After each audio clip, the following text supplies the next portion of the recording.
yo solamente voy a dar la bienvenida a la Fundación Ortega Marañón, pero yo tengo un patrono que además ha sido vicepresidente de esta casa, como es Julio Iglesias Rousel, tiene a nuestro director de doctorado, que es Salvador Rus, y una buena amiga, que es Araceli Mangas. No tengo nada más que añadir, ¿no? Pero sí que simplemente daros la bienvenida a esta fundación, que es nuestra casa, que esta es la biblioteca personal de Ortega, que por primera vez la reunimos después de finalizar la obra de rehabilitación, y que desde luego pues estamos encantados de contar con este equipo, con esta gente y con este conocimiento recogido en este libro, que yo todavía no me lo he leído porque me lo acabas de dedicar, pero que, según me vienen a decir, tiene para 1 hora, Julio, para hablar, porque está absolutamente encantado, ¿no? Así que gracias por tu día a día aquí, por generar este conocimiento y sobre todo por formar parte de esta casa, que no es más que aquellos que la componéis todos los días. Así que muchas gracias y bienvenida.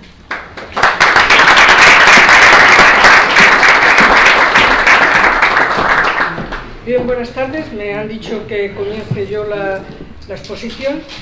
Debo decir en primer lugar que agradezco naturalmente a los autores, aunque esté solamente uno aquí, pero tanto a Salvador Rus como a Eduardo Fernández, el que hayan tenido la diferencia para permitirme, para osar presentar este libro. Osar porque no soy historiadora, soy jurista. Y la verdad es que en todo caso agradezco, siempre que sale un nuevo libro siempre es un motivo de alegría, y además es un libro de historia que en cierta medida pues es mi vocación frustrada, pero cambié de pronto hacia el derecho cuando empecé la carrera después del PREU, y la verdad es que siempre me han agradado mucho los libros de historia. También naturalmente agradezco a la editorial Cinca el participar en esta presentación, y dado que ellos tienen relación con la fundación, yo tengo relación mucho antes que ellos, porque yo residí en la residencia de señoritas cuando dejé la Universidad de Salamanca tras la licenciatura y vine aquí a Madrid a residir y a empezar la tesis doctoral con don Manuel Díez de Velasco. Entonces los 2 primeros años fueron muy importantes para mí. Guardo siempre una gran emoción sobre esta casa. Es verdad que este salón no era como... no había esta sala. De hecho, cuando he entrado, pues recordaba que no era el mismo, pero siempre que vengo a este o al otro edificio donde yo residía, pues tengo una particular emoción. Por tanto, también tengo, digamos, mi legitimidad para estar aquí. Bien, la verdad es que cuando uno hace una presentación de un libro, de una manera muy parecida que cuando se prologa, lo que se trata en la presentación es de darle unas cuantas pistas al futuro lector sobre cuáles han sido los propósitos, la estructura, los logros de los autores de la obra, sobre todo de esta obra que luego después van a tener en sus manos y que van a poder disfrutar y deleitarse. Se trata, en definitiva, de revelar un poco el estado de ánimo con el que se puede empezar a leer un libro y también, por tanto, alentar que en este caso va a ser positivo para quien se adentre en esta obra, sobre todo por las características, en cierta medida, claramente originales respecto a otras muchas obras que ha habido también sobre la reina. Es verdad que yo el análisis que voy a hacer es muy limitado, insisto, porque no soy historiadora, tampoco soy historiadora de las ideas, del pensamiento político, soy jurista además de derecho internacional, pero, insisto, me ha deleitado este libro como otros muchos que he tenido que leer de historia en los últimos años. Sobre todo porque además, también como el libro se titula, es un mundo en transformación, es una biografía política de Isabel I de Castilla, pero también es el estudio de un mundo en transformación, porque hay que reconocer que toda la vida de la reina, desde que nace hasta que muere, el mundo está en una ebullición, en un cambio fundamental de época. Ella nace en 1451 y 2 años después se produce un hecho fundamental para la historia de la humanidad, que es la caída de Constantinopla en 1453, y claro, es un momento realmente extraordinario porque hay que enmarcar toda su vida en las grandes transformaciones. Ella va a transformar, pero es que el mundo estaba también transformándose desde que ella nace, y además, sobre todo porque esto ayuda a entender los hechos de la época, también un poco la dimensión de lo que supuso su reinado. Claro, cae el Imperio Otomano, no olvidemos en definitiva, perdón, disculpe, cae el Imperio Romano de Oriente, el Imperio Bizantino, y es el ascenso justamente de un nuevo imperio, que es el Imperio Otomano. Desde ese punto de vista es un momento de declive aparentemente de la cristiandad, claramente, y de hecho es una fecha tan importante que los especialistas consideran que es el fin justamente de la Edad Media y el comienzo de la Edad Moderna. Y sobre todo también porque ella, pues 40 años después, va a dar réplica, ya reinando, siendo reina de Castilla, junto a su marido Fernando, va a dar réplica a ese mundo que ascendía al mundo otomano, nada menos que con la conquista de Granada y, por tanto, con la expulsión por completo del mundo musulmán, del reino musulmán, de un reino invasor en la península, y con la consecuencia que eso tuvo para Europa y para el conjunto del mundo. Es decir, que está en cierta medida asociado su nacimiento después, la réplica que ella da al mundo otomano. También es un mundo que ella hereda y que conoce, especialmente a través de su madre y de su abuela, un mundo en transformación por las navegaciones oceánicas de la época, y sobre todo porque ella va a contribuir de manera decisiva justamente con el descubrimiento de América a un cambio trascendental para la propia historia de España, para fundar el primer imperio universal en Europa. También otro aspecto importante de su vida, de esos 50 y tantos años de su vida, es que también prácticamente desde que ella empieza a reinar hay un gran movimiento cultural en toda Europa. El Renacimiento, desde la franja que va de los Países Bajos a Italia, y ese momento cultural fue trascendental, y sin duda, bueno, pues a España llegó, sobre todo, especialmente, hay que reconocerlo, bueno, por los contactos importantes que tuvo España como consecuencia no solamente de los compromisos de la corona de Aragón, no solo por la conquista de Nápoles, sino también, bueno, por la importante cambio que se da en la, digamos, en la presencia de Castilla en Europa. Y desde luego hay que reconocer que, bueno, pues gracias a esa impronta de las ideas de la reina, hay que reconocer que España va a pasar precisamente a lo largo de su reinado a ser la primera potencia política de su tiempo. Este es un hecho que recalca mucho en la obra, la idea de que no solamente tuvo importancia su reinado desde el punto de vista local, hispánico, sino fundamentalmente porque es una obra la que llevan a cabo, en la que seguramente no eran conscientes, pero es una obra claramente de alcance universal en Europa del Renacimiento. También no va a ser difícil transmitir al futuro lector, decirles que los propósitos de los autores desde el principio de la obra se desvela, incluso casi lo espetan, porque la primera frase de la obra es, literalmente la leo tal como ellos la han escrito, empieza así, con interrogantes: un nuevo estudio sobre la Isabel I de Castilla. Yo le hubiera quitado lo de la Isabel, me cuesta un poco decirlo, pero bueno, es provocador. Un estudio más sobre la reina Isabel.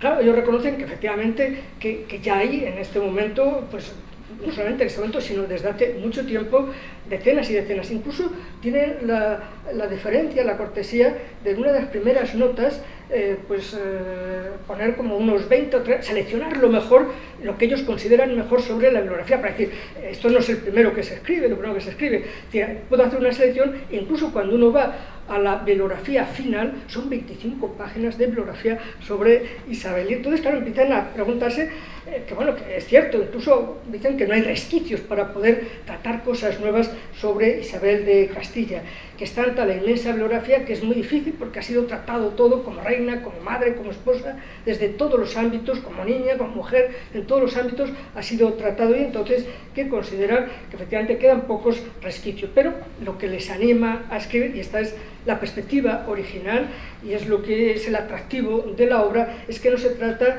de una biografía más tratando la reina cuando era princesa, niña, cuando es joven, cuando está en distintos momentos de la vida, sino cómo en las etapas de este ser humano que no nació para reinar se van formando unas ideas, un proyecto político que tiene para todo un país. Es decir, lo que les importa es cómo se labra el pensamiento político de la reina. reconocen que no van a poner aspectos llamativos concretos de la reina porque apenas quedan resquicios, aunque es verdad que en los últimos 20 o 30 años todavía se han escrito obras interesantes sobre el reinado. Pero lo que a ellos les interesa, dice, es fundamentalmente la idea de cómo se forja el proyecto político de Isabel, y que además es un proyecto que se va forjando incluso desde niña, es decir, realmente incluso desde la propia niñez, cuando, en fin, a partir sobre todo de la muerte de su padre, que van a Arévalo, que pasan esos 10 años tan cerca de su madre, con los dos príncipes, en esa época seguro que también, porque ella ya empieza a observar críticas que seguramente le llegarían de su madre y de su abuela, la Catalina de Lancaster, de los reyes débiles que ella, de su propio padre, y de la importancia de que los monarcas ejerzan sus responsabilidades y no deleguen simplemente en válidos o en otras personas. Entonces, eso forma parte de las ideas políticas que van amueblando la cabeza de Isabel, y por tanto de un discurso político que luego después va a quedar asociado a un proyecto político para su país. Por tanto, es verdad que dice, hay que contextualizar cada momento, la niñez, cuando muere su padre, el tiempo que están en Arévalo, los dos príncipes junto a su madre, la pequeña corte de Arévalo, cómo tiene que ir influyendo, en definitiva, para irse forjando ideas de lo que no debe ser un monarca, aunque ella todavía no pudiera tener ningún tipo de aspiración ni sueños, pero al menos sí la responsabilidad como princesa. Entonces, por eso se detiene, y hay varios capítulos, un capítulo dedicado especialmente desde su nacimiento hasta que es proclamada reina, y luego el análisis a partir ya de cuando reina. Pero a mí me parece que el capítulo primero en el que se analiza la niñez, la juventud, cuando se hacen las capitulaciones matrimoniales y antes de acceder al trono, parece claro que ya se había formado un proyecto claro ella de lo que tenía que hacer y luego desarrollarlo. Claro, después, cuando se enfrenta a los problemas nuevos y reales, lo desarrolla, pero ya tenía unas ideas muy claras en ese momento. Idea por tanto, del carácter de la reina, de que ella considera que los reyes no deben simplemente reinar, sino deben gobernar. Hay que verlo, claro, en el contexto de la época, y que no deben, como les decía, dedicarse a la caza o a la cultura, como hacía su padre, y luego dejarlo todo lo demás en válidos. Y sobre todo porque eso lo vio en su padre y lo vuelve a ver en su hermano, en su medio hermano Enrique IV. Entonces ella ya sabe lo que no debe ser un monarca si un día tuviera protagonismo. Y desde luego, quizá desde esa etapa joven, sobre todo cuando la arrancan de los brazos de su madre, yo creo que cuando está en la corte y ve lo que ocurre en la corte de su hermano, es cuando, se acaba plasmando las ideas de Isabel de Castilla. Y aunque es claro que ella no tenía derecho ninguno a ser protagonista del futuro de España, pero ella se va preparando y seguramente algo debió también de influir en su hermano en esa época. Y cuando su hermano fallece, es saber que ella debe asumir especialmente la pacificación del reino, porque al fin y al cabo, cuando los nobles levantiscos proclaman a su hermano, pues ella después, cuando muere su hermano, no quiere protagonizar lo mismo que había organizado, lo que se había organizado en torno a Alfonso, y es más, pide lealtad hacia el rey Enrique IV. Es decir, ella tenía muy claro la pacificación del reino desde muy jovencita, y luego también en esa etapa es cuando también se va forjando la idea de su matrimonio como parte del proyecto político que ella quería desarrollar.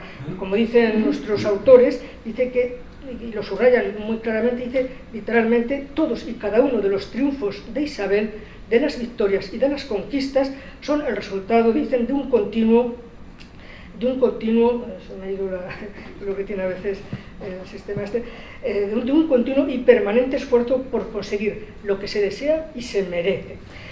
Está muy claro, por tanto, de que su matrimonio también formaba parte del proyecto político y que eligió al que creía más adecuado. Es decir, la búsqueda de ese marido, de ese matrimonio, formaba parte de su proyecto, y por eso rechaza a un francés, rechaza al rey de Portugal, y acaba aceptando y considerando que es Fernando la persona adecuada. Y sobre todo porque estaba dentro, encajaba dentro de los grandes proyectos isabelinos.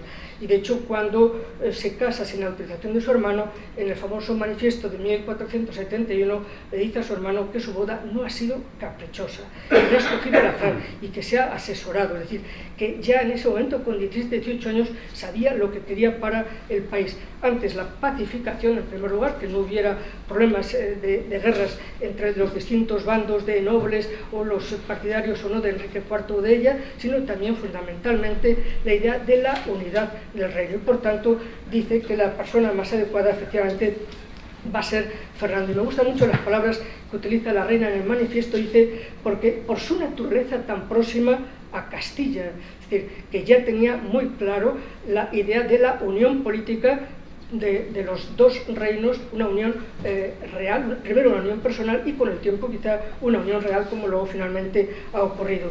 Y además que por su naturaleza tan próxima a Castilla, y también por su naturaleza tan próxima a Castilla, dice como por la herencia que se esperaba, es decir, que del matrimonio la herencia importante es que Castilla y Aragón se iban a unir, y por tanto está claro que ya apuntaba a un gran proyecto político de unidad para España, teniendo en cuenta además que incluso en las capitulaciones de Cervera, como ponen de relieve los autores, pues realmente el que se llevó la peor parte fue Fernando, sobre todo en el contexto de la época tiene su interés, pero él cede y eso revela que Fernando, el rey de Sicilia, era un tipo muy pragmático, algo que es importante en las relaciones internacionales, y que efectivamente no le importó ceder más, porque al fin y al cabo cuando se pretende alcanzar algo que es irrenunciable, algo que es inalcanzable, pues hay que ceder todo lo que sea necesario, incluso con medios desproporcionados, para conseguir el objetivo. Eso es la real política, claramente, en relaciones internacionales, ¿no? Y de luego, tanto en las capitulaciones de Cervera, donde ya le compromete al príncipe Fernando que se casan, pero que le tiene que ayudar a conquistar Granada, es decir, que tenía ya muy claro la expulsión de los musulmanes y la idea de que con la herencia y con una persona de esta naturaleza del propio país frente a los de otra naturaleza, el inglés, el francés, el portugués, pues claro, salía ganando claramente Castilla. En fin, es muy interesante todos estos aspectos, sobre todo para mí, tanto de las capitulaciones de Cervera como del escrito que le envía al rey, sobre todo cuando le deshereda, para justificar por qué se ha casado, y además un manifiesto que era público, es decir, que la gente de Castilla lo conoció, y por tanto yo creo que con eso estaba llamando a un gran proyecto de unidad política, lo que fue después la conquista de Granada, y también la posibilidad de unificar los reinos cristianos, ¿no? Desde ese punto de vista, todo lo que se trabaja en torno a las capitulaciones de Cervera y al propio manifiesto de 1471 para tratar otra vez de recuperar la confianza de su hermano, pues tiene una gran importancia. Y es que además es lo que acaba haciendo ese ambicioso proyecto, bueno, pues le acaban saliendo bien las cosas, porque cuando muere el rey, pues acaba pacificando, acaba ganando. Es verdad que tiene que hacer una guerra, pero buena parte de los nobles poco a poco se van yendo hacia el bando isabelino. Y luego también trata de sentar las bases del Estado moderno. De nuevo, en ese momento no había la concepción del Estado, lo trata ellos muy bien, la idea del reino la transición a lo que entendemos por el Estado, sobre todo la idea de la soberanía frente a la reina propietaria, la idea del poder del Estado, ¿no? Y eso creo que se trata muy bien, la idea de que tiene que articular una sociedad, unos cuerpos sociales que no están unificados, y luego también sobre todo una alta nobleza bastante levantisca, y que no siempre contribuía a asesorar al rey, sino que pretendía competir con el rey. Entonces la propia reforma del Consejo de Castilla va a ir articulando en buena medida ese Estado moderno, ¿no? Sobre todo, además, cuando considera que no solamente el alto clero y la alta nobleza es la que debe formar parte del Consejo de Castilla, del Consejo Real, sino algo muy importante, la gente que sale de la universidad, es decir, por tanto, de otros cuerpos sociales que no son el clero ni son la nobleza, y que eso permite articular mejor a la sociedad y sobre todo reconocer a las universidades, la mayoría, eso sí, de la Universidad de Salamanca, de mi universidad, ¿no? Porque la de Alcalá viene después, ¿no? Bueno, Y luego la gran conquista de Granada, que es lo que le permite a los reyes tener reputación internacional. Uno con las palabras iniciales de que ella nace justo cuando hay un declive de la cristiandad y hay un imperio ascendente que es el Imperio Otomano. Y la primera réplica importante que le da a la cristiandad es justamente la conquista de Granada, sobre todo además porque Castilla había perdido estímulo en la reconquista, es decir, hacía tiempo que no hacían nada. Bueno, Enrique IV cuando reconquista Gibraltar, que es importante ciertamente, lo reconquista porque antes lo había conquistado Fernando III, pero bueno, luego después en la segunda parte de su reinado no hizo gran cosa y ya no hubo estímulos en los nobles castellanos, que tenían más estímulos para pelearse entre sí o contra el rey que para expulsar al invasor. Y bueno, pues eso cambia. Es verdad que Aragón prácticamente los tenía todos expulsados, con lo cual une los esfuerzos de Aragón para que Castilla efectivamente pues deje de cobrar tributos al reino de Granada, porque eso no dejaba de ser humillante para una potencia que se consideraba entre las importantes de la época, y sobre todo porque además era importante en las condiciones además en que estaba toda la zona de Málaga y Granada, y fue una gran guerra y que duró mucho tiempo, y duró especialmente bastante tiempo la de Granada como consecuencia del cambio de estrategia. Deberían de saber ya que Granada era muy bonita y no utilizaron artillería para conquistar Granada, y por eso duró tanto tiempo el cerco de Granada, ¿no? Bueno, pero en el cerco de Granada se ve la preocupación de la reina no solo por expulsar al invasor, bueno, para ayudar en la logística, para ayudar en muchas cosas al rey Fernando y a las tropas que estaban allí, sino que también además estaba muy preocupada por lo que se decía de la Beltraneja, de Juana Beltraneja, que quería salir del convento y casarse, ¿no? Nada menos que con un príncipe de Navarra, bueno, heredero de Navarra, aunque afortunadamente se murió pronto, para la unidad de España, ¿no? Que no la casaron, ¿no? Porque a lo mejor la reina se hubiera ido a impedir ese matrimonio, ¿no? Y luego incluso cuando también quería, ya estaba harta de conocer el convento y también quiso salir, y de nuevo, bueno, pues tuvo que recordar la paz de Alcasovas y por tanto la obligación que tenía de seguir estando en ese convento, porque el proyecto político era mucho más importante que la libertad de una persona. Es decir, estaba claro que tenía como norte desde muy joven la política de unidad de los reinos cristianos y naturalmente el de que no se volviera a la situación anterior.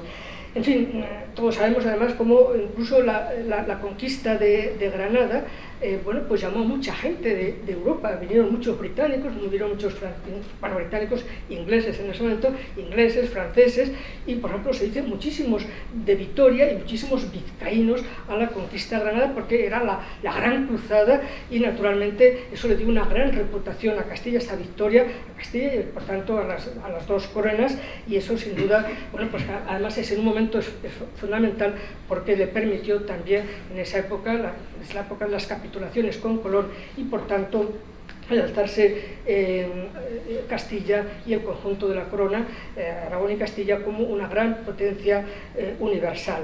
Voy terminando, naturalmente, con esa idea de que acaba siendo la primera potencia de la cristiandad y una potencia realmente de carácter universal. Y una impresión que queda de este libro, de la densidad de ese reinado y de cómo se analiza en este libro, es que aunque Isabel, que no había nacido naturalmente para reinar, sin embargo supo aprovechar muy bien, a fondo, se preparó muy bien para aprovechar cuando llegaran las oportunidades, y desde luego tenía en mente que tenía que hacer algo importante, intentar al menos grandes cosas que no vio ni en su padre ni en su hermano. Entonces, una reina con proyecto político, pocos reyes ha habido con ese proyecto político. También Fernando de Aragón es realmente un personaje extraordinario, y como yo dice, tuvo muchos aciertos. También tuvo grandes errores que no tengo por qué tratar, son conocidos claramente: la creación de la Inquisición, aunque no fuimos los primeros, ni fue la única; la expulsión de los judíos, tampoco fuimos los primeros; de los moriscos sí, porque esos eran naturales nuestros, pero la verdad es que han sido muchos los aciertos también que hemos celebrado el conjunto de los españoles. Y posiblemente los errores, como los autores dicen al final de la obra, probablemente se deben más a la sociedad en la que vivió y por tanto forman parte del conjunto de la historia. Los dos capítulos finales de la historia son especialmente recomendables porque es ya el análisis desde el pensamiento político, aunque en cada capítulo al final siempre se va analizando cada uno de los hechos en función del proyecto y de las creencias políticas, de los ideales políticos de Isabel. Y por tanto no puedo más que terminar expresando mi felicitación a los autores, a la editorial y, en fin, a estimularles a ustedes por la lectura de esta obra. Nada más.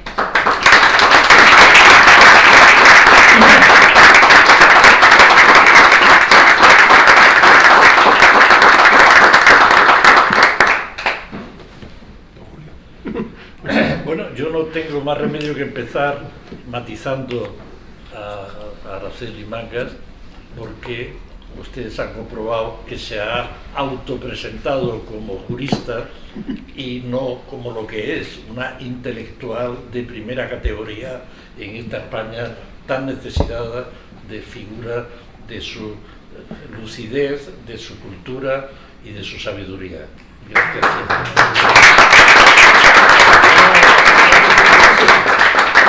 No son palabras gratuitas, son reflejos analíticos de hace mucho tiempo, de modo que lo que digo es cierto. A partir de ahora no. Pero... Y quiero decir también que para mí este acto es un acto cargado de densidad emotiva por muchas razones, empezando porque por el autor y el libro que nos ha entregado, que es un libro magnífico, como luego tendré oportunidad de hablar más detalladamente, en una línea que ya ha hecho aportaciones en muchos campos muy sustantivas, como en ámbitos como la rebelión de los comuneros, como también textos clásicos sobre Aristóteles y con estudios preliminares, trabajos sobre Kennedy, en fin, con una amplitud de miras y una sabiduría en todos los ámbitos, como ha probado también en esta obra. Pero no es solo con el libro del cual hablaré, sino que también a mí me emociona porque yo tengo una vinculación emotiva con Isabel la Católica, porque he sido 20 y tantos años catedrático en Granada y he vivido, en fin, muchos acontecimientos, y he vivido y visitado 1000 veces el lugar donde reposan sus restos, con los de Fernando y también su hija, y con Felipe el Hermoso, y al mismo tiempo en fin, he intervenido indirectamente en debates sobre las relecturas que se hacen en Granada sobre el pasado, etcétera, etcétera, en muchos casos muy lamentables. Y esa es me ha entregado un libro que me ha enriquecido extraordinariamente, y voy a ser mucho más agresivo a partir de ahora en mi debate granadino, que lo sigo manteniendo. Pero también el sitio para mí está cargado de emotividad, no solo por haber tenido, en fin, muchas vivencias aquí también, pero es que no hay que olvidar que en esta fundación es Ortega Marañón, y Marañón escribió múltiples biografías de Amiel, publicó la biografía de Conde Duque de Olivares, publicó sobre Antonio Pérez, sobre Juan Luis Vives y muchos otros, y no digamos también el propio Ortega, que empezó escribiendo, no digo cronológicamente, pero hay atisbos de su propia autobiografía en el texto sobre Goethe, Desde Dentro, y ese Desde Dentro no era desde la intimidad psicológica, sino de su vida y su experiencia vital, y otros muchos textos más breves, pero que tiene sobre Mirabeau, sobre Vives, sobre Goya, sobre Velázquez, indirectamente también sobre Baroja, etcétera, etcétera. Es decir, que estamos en una sede cargada de historia y reflexiones cronológica sobre el tema, y el propio Ortega además dirigió una colección de libros biográficos sobre biografías del siglo XIX. Pero además es que yo siempre he considerado que en la historia de España hay dos figuras en el pasado absolutamente emblemáticas, y siempre las había considerado, que una era Isabel la Católica y la otra era Santa Teresa de Jesús, que eran dos figuras, y leyendo el libro me he dado cuenta de que las dos eran de Ávila, cosa que yo, que había viajado a visitar Ávila, y en los dos casos no las había maridado, por así decirlo, hasta el libro, que digo, caramba, pero ha sido cuando me he dado cuenta. Pero en fin, son dos figuras egregias, y efectivamente considero que quizá el libro debiera de tener el título un intento de modernización social y política en España, o por no llamar una revolucionaria, como concluiré mi intervención. Pero realmente lo que impresiona de Isabel II, leyendo ya una biografía de la calidad que nos ha entregado, es la enorme densidad de vivencias que tuvo en su vida, relativamente corta, pero es impresionante. Parece que hubiera vivido varias vidas para abordar tantos acontecimientos, y muchos de ellos dramáticos, tantos avatares, tantos problemas, tantas tensiones, tantas guerras, tantos experimentos, etcétera. ¿No parece que el libro refleja la vida de varias generaciones? Pues no, es una sola señora que verdaderamente alumbró en todos los aspectos. Y me llama la atención también, desde antes de empezar a leer la biografía, que previamente trae una cronología de acontecimientos de la vida, de coincidentes con la vida de Isabel la Católica. Pues bueno, me ha llamado la atención lo plural que era España, porque en esa cronología hay mencionadas 93 localidades. Es increíble, hechos que han sucedido en 93 localidades, casi todas del norte, como es lógico, pero hay mención a pactos, acuerdos, transacciones, guerras, fallecimientos, etcétera, de 93 localidades. Y me ha llamado la atención, digamos, de la enorme diversidad de España.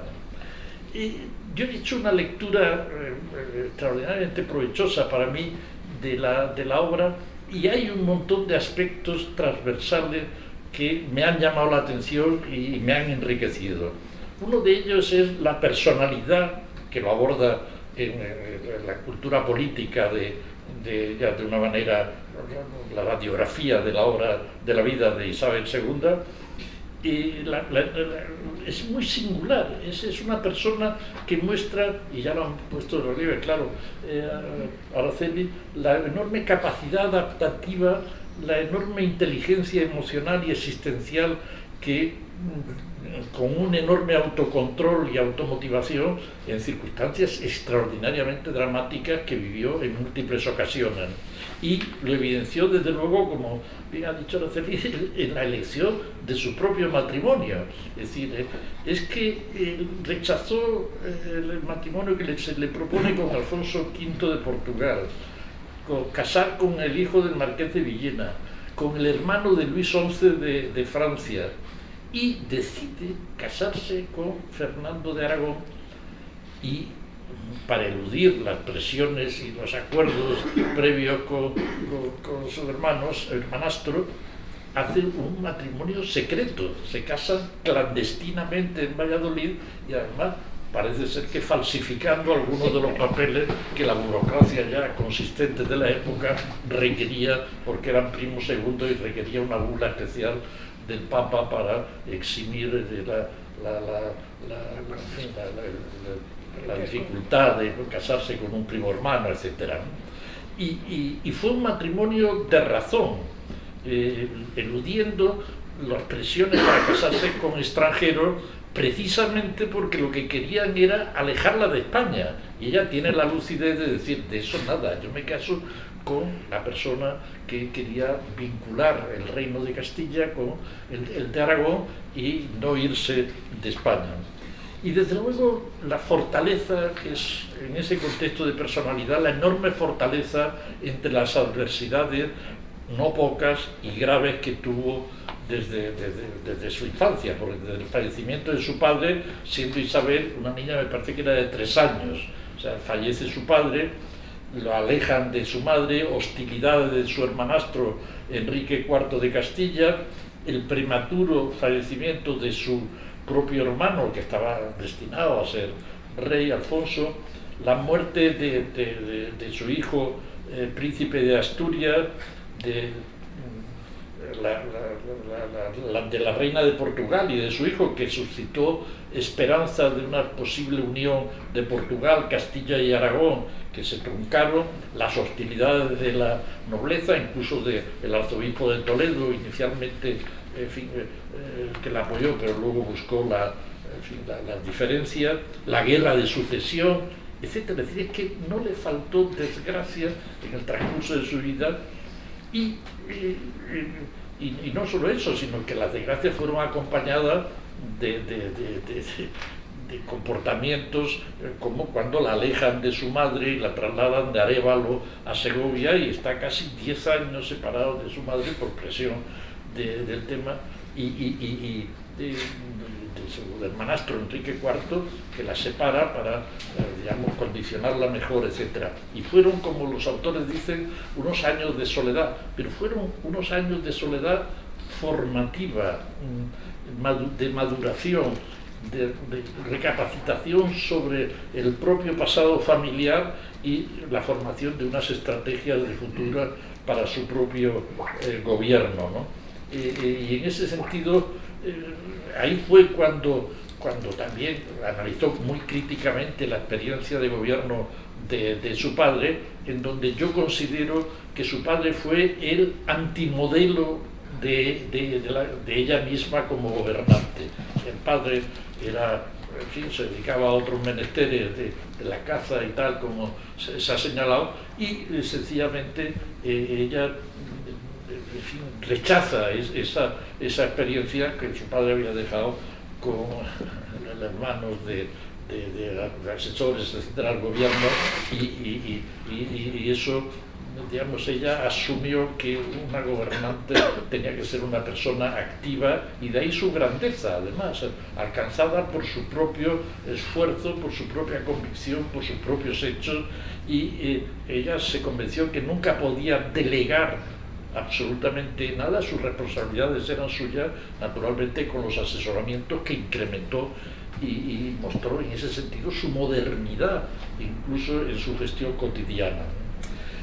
Y desde luego, como ya se ha dicho igualmente, ella no estaba destinada a ser la heredera, en todo caso era Juana la Beltraneja la que hubiera debido hacer, pero en fin, los hechos históricos y los acuerdos, etcétera, como heredera de Castilla en la jura de los toros de Guisando, que fue la que promovió ese futuro de reinado.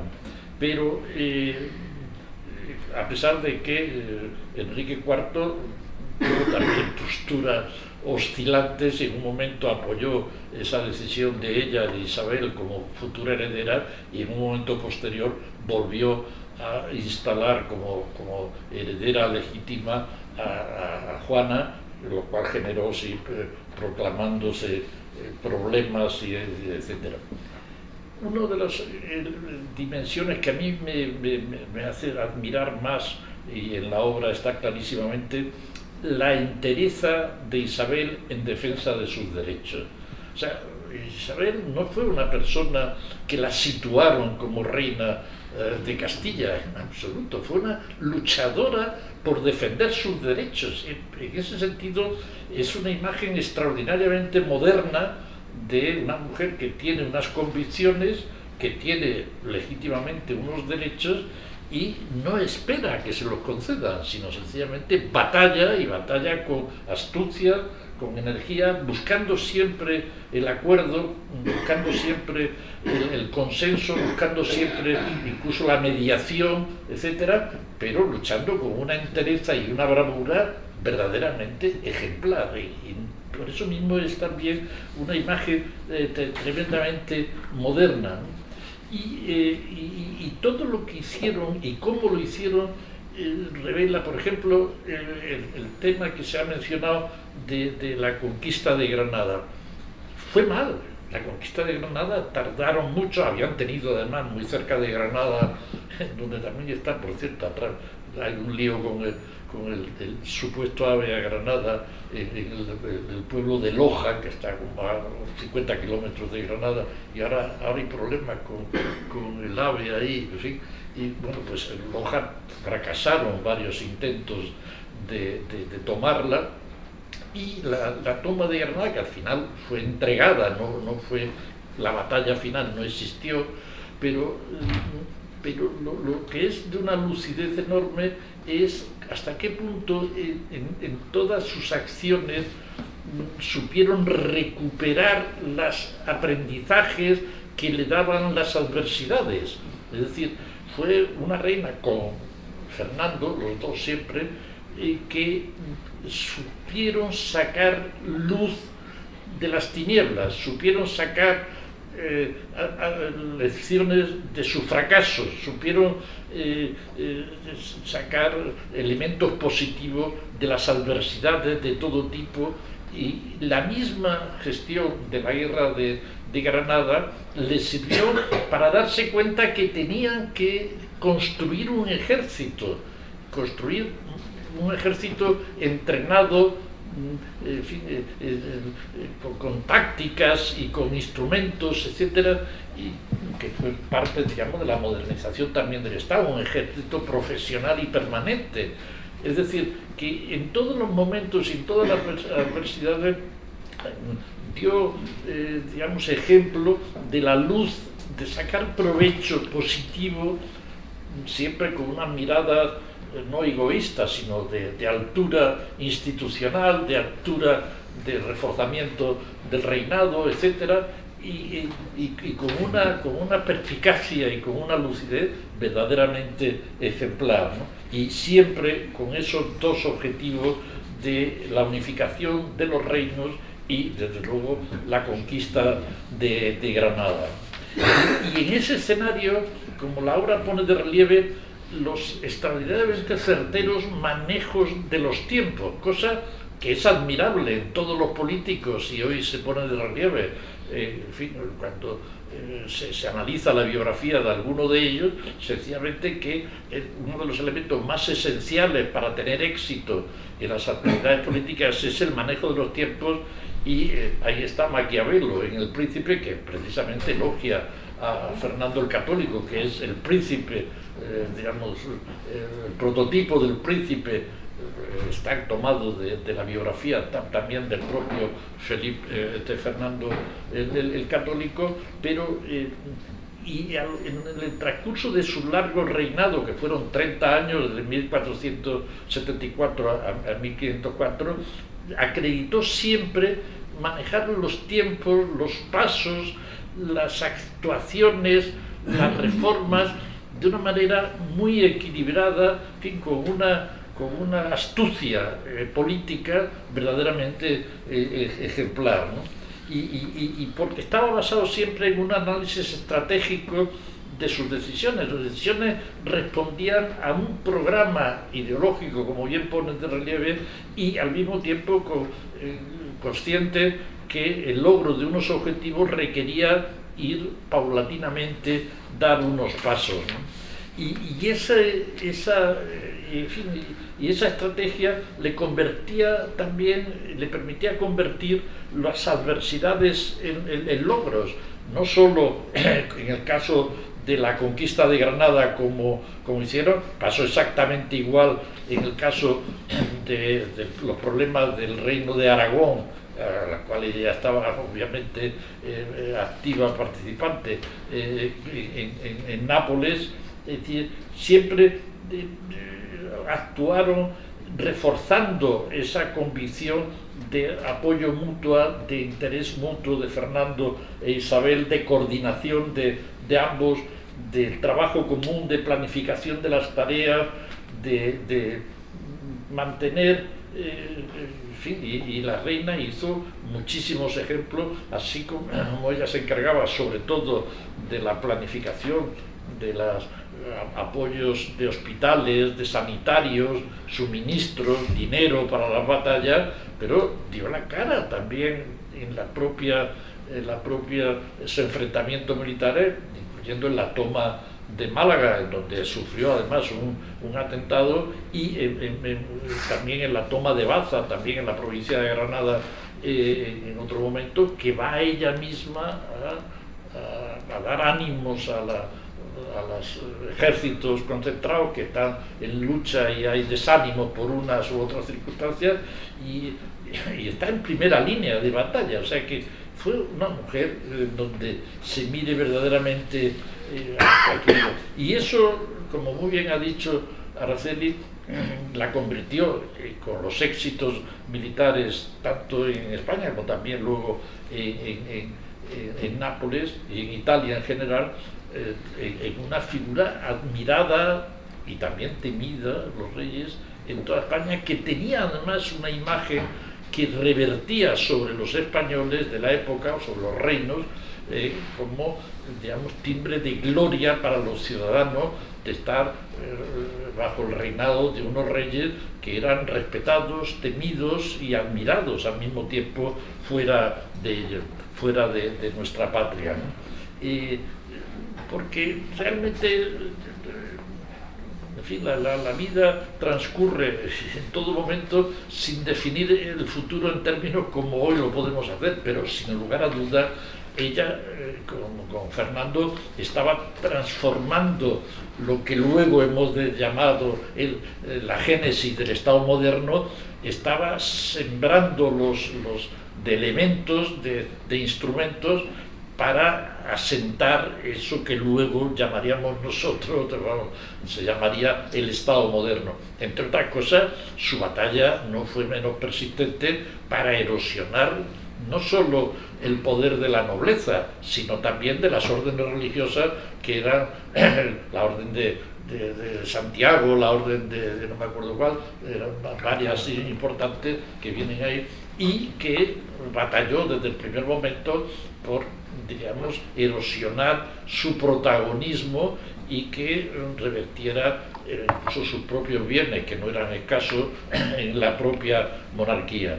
De modo que incluso el reino de Granada no fue el punto de llegada para ella, sino el punto de salida, fue el impulso para diseñar ambiciones todavía más genéricas, más difusas, etc. Y hay algo que me parece subterráneamente, y no me atrevo a hablar aquí delante de un maestro de Weber como Joaquín, que está ahí, pero leyendo la biografía, la convicción que yo he sacado es que ella fue tan moderna que quiso asentar su reinado bajo una legitimidad racional y no solo la tradicional. Es decir, yo creo que hay muchos elementos difusos que hoy llamaríamos con Weber, si me lo permite Joaquín, es un especialista en Weber de primera magnitud, como un intento de modernizar no solo la propia sociedad de la época, sino también las ideas políticas que sustentaban los ciudadanos en relación con el propio reinado. Y yo creo que eso es también un elemento esencial, y por eso mismo, y además su lucidez, porque no quisieron fusionar Castilla y Aragón, que eso hubiera probablemente asentado una rebelión en los dos territorios, pero lo coordinaron para asentar, diríamos, la continuidad y generar expectativas de futuro, pero manteniendo la diversidad, etcétera.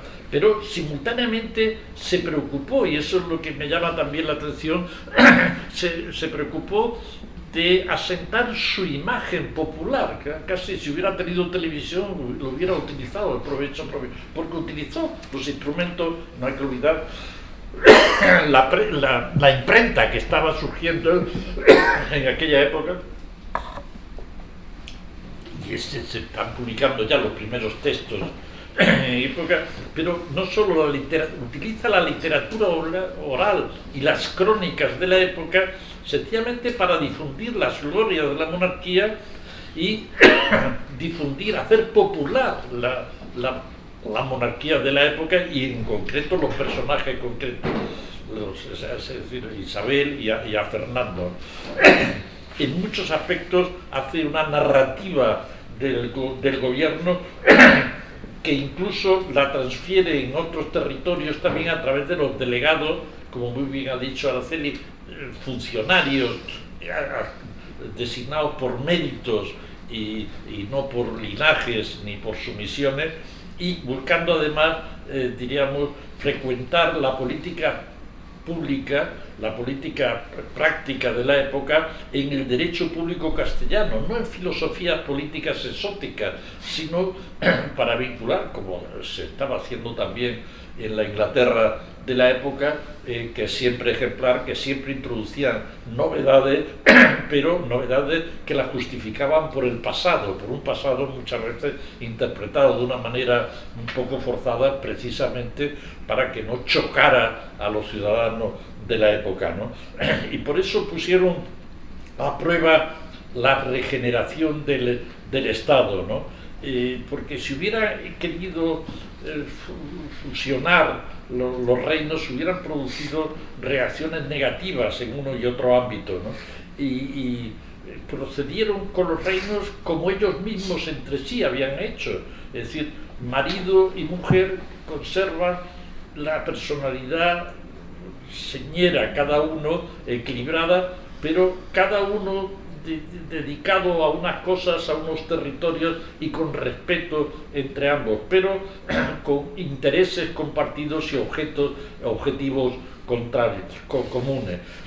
Por eso su política exterior fue completamente unitaria, mientras que la política, digamos, regional, por llamarla así, fue más diversificada, pero se dieron cuenta que la política exterior solo podía ser útil si eran unidos los dos, Castilla y Aragón.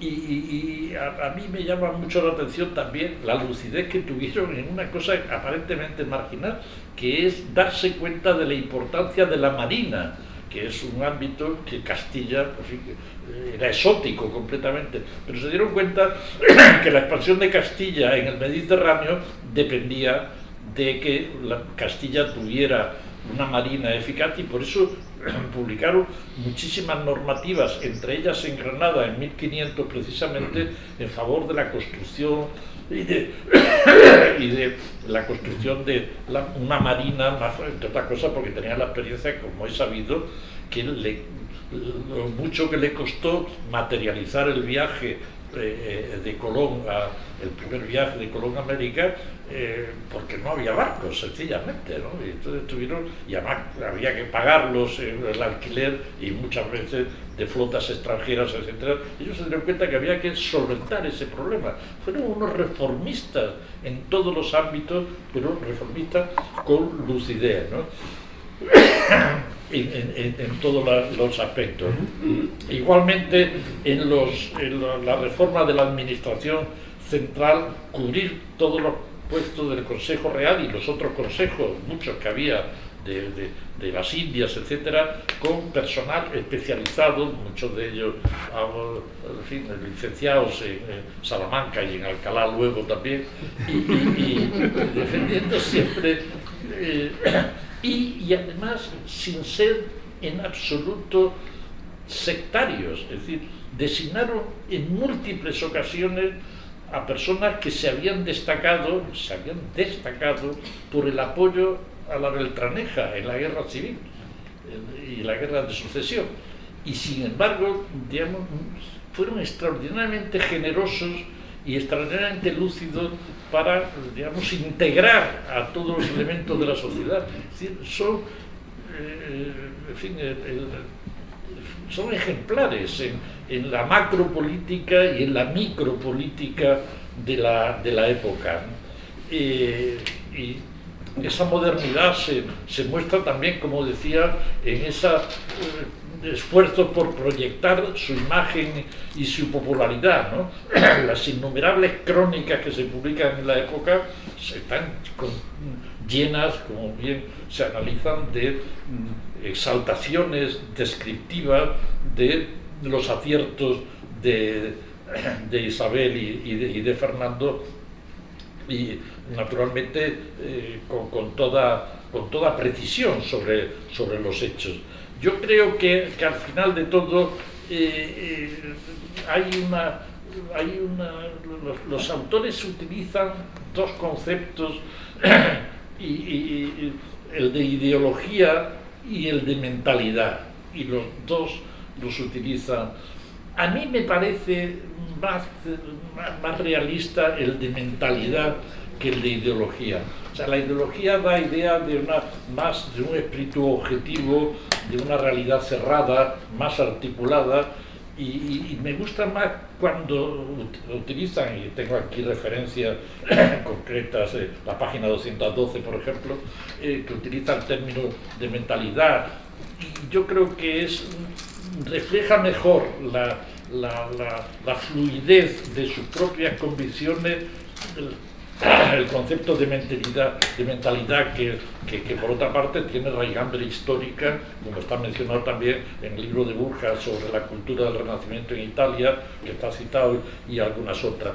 La ideología da una imagen más codificada, más concreta, pero en fin, en cualquier caso, la reina Isabel fue, además de otras muchas cosas ejemplares, una reformista modernizadora convencida, no sé si por sus ideas, pero desde luego indudablemente por sus heterogéneas experiencias vividas.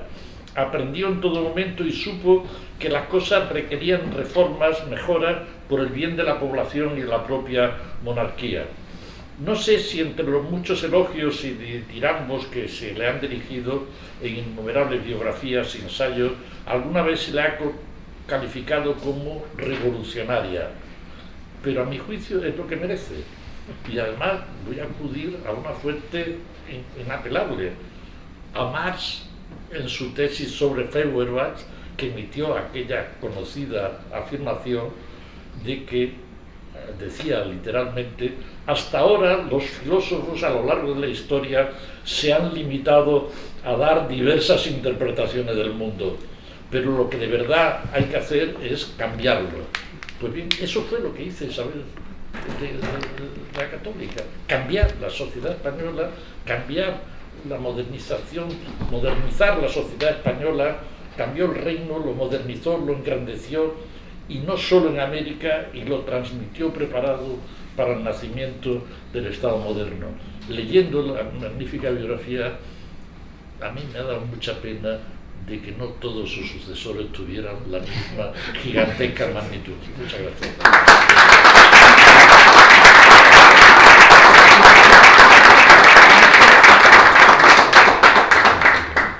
Y ahora me toca decir unas palabras. En primer lugar, agradecer a los dos maestros que me han precedido por los elogios y también por el análisis que habéis hecho de esta obra, ¿no? Pues agradecer a la Fundación Ortega Marañón que me permita presentar aquí en mi casa, ¿eh? Como me recuerdan continuamente, está en mi casa pues este libro que nació de unas conversaciones que tenemos 3 o 4 personajes casi todos los meses en Madrid, donde Pedro Chacón, Julio Iglesias y que no está aquí Antonio Campos, granadino de adopción, y donde me han puesto a mí el título continuamente de El Doctorando. Entonces, el doctorando pues tenía que hacer méritos y entonces en esas conversaciones, pues el día que le entregué una biografía que hice sobre Fernando el Católico, me dijeron que no eres capaz de escribir una de Isabel. Y bueno, pues aquí está.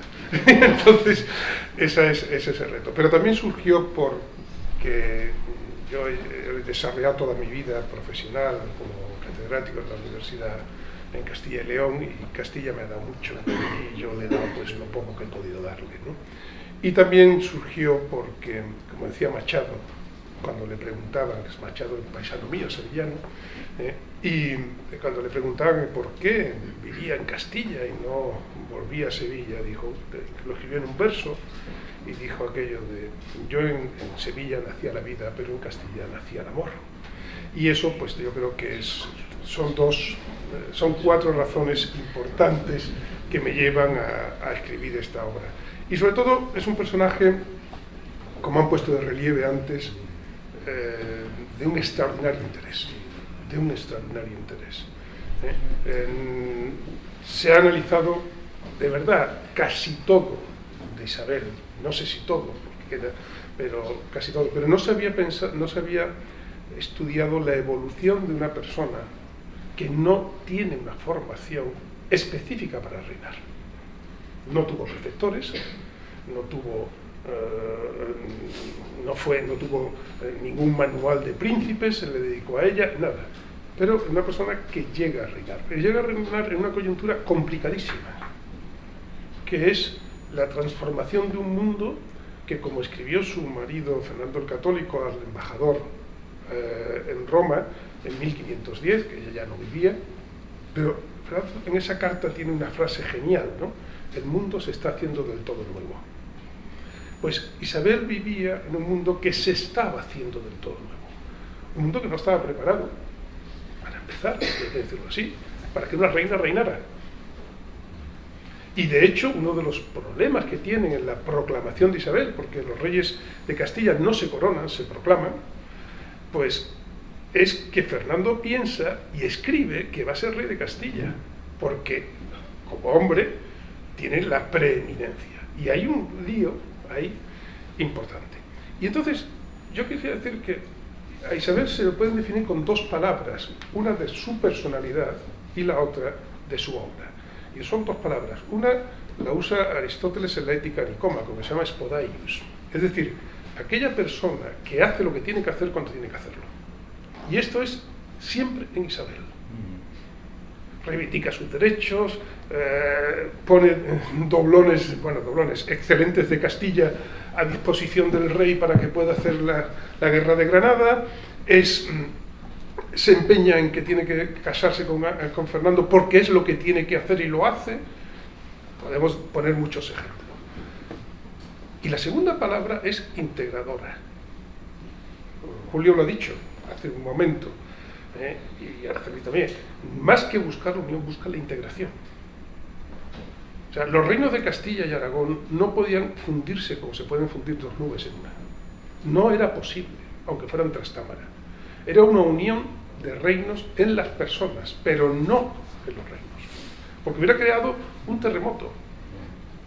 Sino que lo que hicieron fue lo que caracteriza a las personas generosas: sembrar sin derecho a cosechar. Sembraron la posibilidad para poder realizar la unión.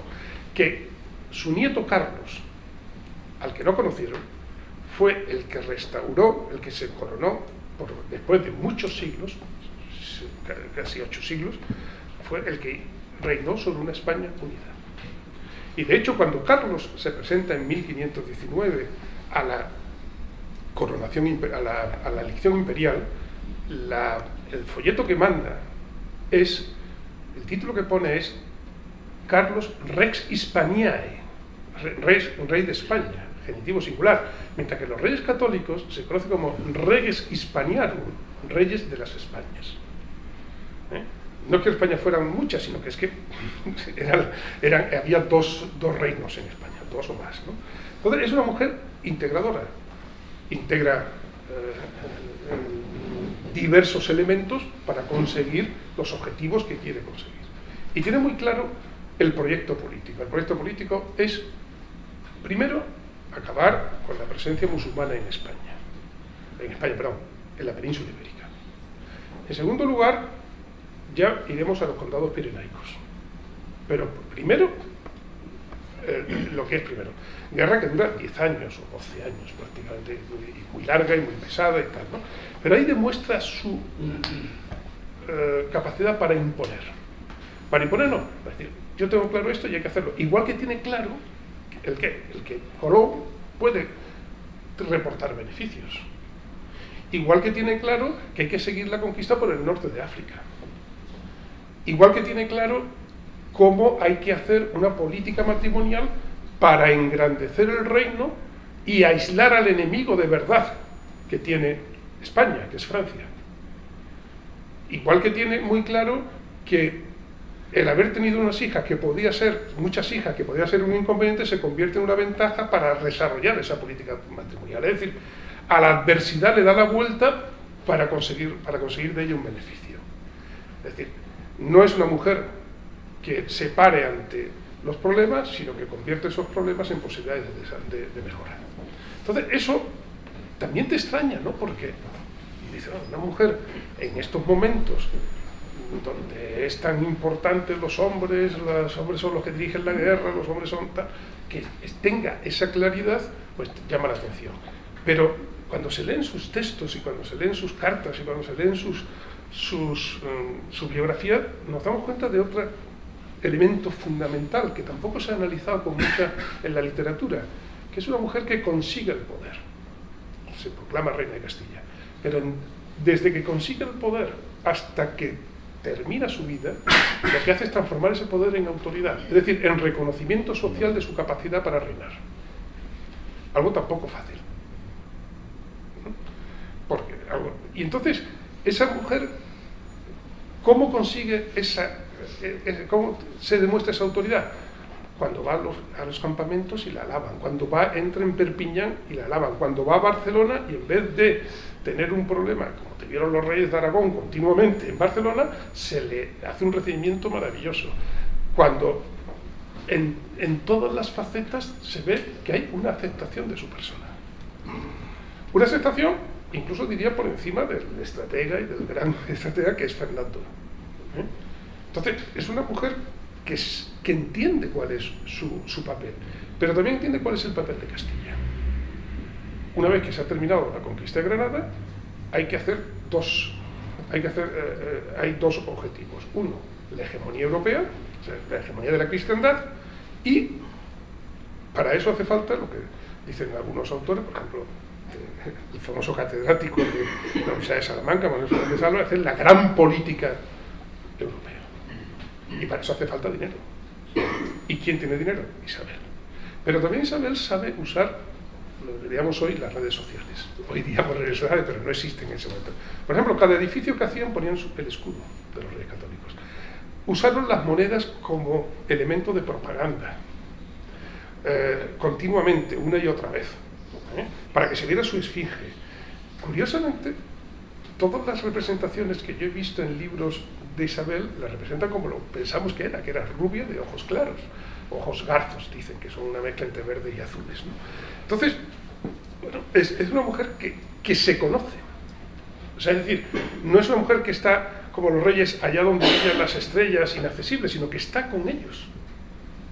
Y eso es lo que le hace que cuando va al campamento en Málaga, o cuando va al campamento del cerco de Baza, o cuando auxilia a las tropas en el incendio del primer campamento de Santa Fe, pues sea una mujer que se le quiere y se le busca. Bien. Y después yo creo que pensemos un detalle. Ella se encuentra en un reino dividido cuando se proclama. Tiene una guerra civil. ¿Y qué es lo que hace? A los vencidos. ¿A los vencidos qué hace? No los castiga, no les quita las tierras, los títulos y tal, sino que los integra en la política. Es más, quien dirige el final de la guerra de Granada es el heredero del marqués de Villena, que es su archienemigo.